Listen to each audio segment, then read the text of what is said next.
ഇന്ന് നമുക്ക് ദോശയും ചപ്പാത്തിക്കൊന്ന് മാറ്റി പിടിക്കാം. ഇന്ന് പുട്ടും കടലയാണ്. കുട്ടികൾക്ക് പലഹാരങ്ങളോടാണ് താല്പര്യം, ചോറിനോട് അത്ര താല്പര്യമില്ല. സ്കൂളിലോട്ട് കൊണ്ടുപോകാനാണെങ്കിലും അവർക്ക് താല്പര്യം ഈ പലഹാരങ്ങൾ കൊണ്ടുപോകാനാണ്. അതാവുമ്പോ അവർ ബാലൻസും കൊണ്ടുവരില്ല. അതിനിടയിൽ പ്രശാന്തേട്ടൻ നടക്കാൻ പോയിട്ടോ. എനിക്ക് സിങ്കിൽ കുറെ പാത്രങ്ങൾ ഇങ്ങനെ ഇടുന്നത് ഇഷ്ടമല്ല. അതുകൊണ്ട് ഞാൻ എല്ലാ പാത്രവും അപ്പാപ്പ കഴുകി വെക്കാറുണ്ട്. നമ്മുടെ അടുക്കളയോട് ചേർന്ന് ഒരു കറിവേപ്പിൻ തൈ ഉണ്ട്. വീട് പണിയുടെ ഇടയിൽ അത് കളയാതെ സൂക്ഷിച്ചതുകൊണ്ട് ഇപ്പൊ കറിവേപ്പിലേക്ക് എനിക്ക് അധികം ദൂരം പോകണ്ട.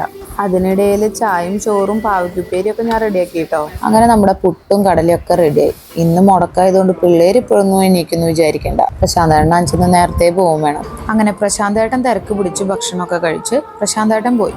എന്തായാലും കുട്ടികളൊന്നും എഴുന്നേറ്റിട്ടില്ല. ഞാൻ വിചാരിച്ചു ചായയൊക്കെ എടുത്തൊന്ന് ആസ്വദിച്ചിരുന്ന് കുടിക്കാന്ന്. അങ്ങനെ ചായയും കൊണ്ട് ഞാൻ എൻ്റെ കോട്ടിയാടിലേക്ക് പോയി.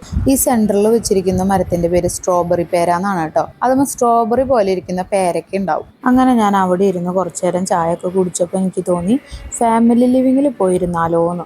ഫാമിലി ലിവിങ്ങിൽ ഞങ്ങളുടെ മെമ്മറീസ് അടങ്ങിയ ഒരു വലിയ ഫോട്ടോ വാൾ ചെയ്തിട്ടുണ്ട്. അവിടെ നിന്ന് നേരെ നോക്കിക്കഴിഞ്ഞാൽ ഞങ്ങളുടെ കോട്ടിയാടാണ്. അതൊക്കെ നോക്കിയിരുന്ന് അങ്ങനെ ചായ കുടിച്ചപ്പോഴാണ് വിചാരിച്ചത് ഇവിടെ നിന്നുള്ളൊരു വ്യൂ നിങ്ങളെയും കാണിക്കാമെന്ന്. ഇതാണ് നമ്മുടെ പൂജാ യൂണിറ്റ്. ഇവിടെ നിന്ന് നേരെ ഓപ്പോസിറ്റ് ആണ് കേട്ടോ നമ്മുടെ മെയിൻ ഡോറ്. അങ്ങനെ മെയിൻ ഡോറൊക്കെ തുറന്ന് ഞാൻ പുറത്തേക്ക് ഇറങ്ങി.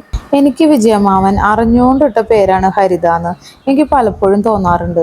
എന്താന്ന് വെച്ചാൽ എനിക്ക് ഈ പച്ചപ്പിനോടും ചെടികളോടൊക്കെ ഒരുപാട് ഇഷ്ടമാണ്.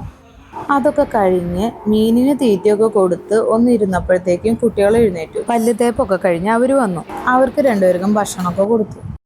ജാനു ചോദിക്കുക ഇഡ്ഡലിയാണോ അമ്മ ഇതെന്ന്. ഒഴിവു ദിവസം ആയതുകൊണ്ട് തന്നെ പുറത്തുള്ള കോഴിപ്പോണ്ടിലെ ഫിഷുകൾക്കെല്ലാം തീറ്റ കൊടുത്തത് ഇന്ന് കുട്ടികളാണ്. അവർക്കത് ഭയങ്കര ഇഷ്ടമുള്ള ഒരു പരിപാടിയാണ്. അങ്ങനെ മീനിനെയൊക്കെ കുറച്ചു നേരം നോക്കിയിരുന്ന് കഴിഞ്ഞപ്പോൾ ഞാൻ നമശുവിനോട് പഠിക്കാൻ പറഞ്ഞു. ജാനുവിനാണെങ്കിൽ എക്സാം ഇല്ല, നമശുവിന് എക്സാം ഉണ്ട്. അപ്പൊ നമശു അങ്ങനെ പഠിക്കാനിരുന്നു. വൈകുന്നേരം ആയപ്പോഴത്തേക്കും നല്ല കാറ്റും നല്ല മഴയും വന്നു. അതിന്റെ വീഡിയോ ഞാൻ അടുത്ത വീഡിയോയിൽ ഉൾപ്പെടുത്താൻ നോക്കാം കേട്ടോ.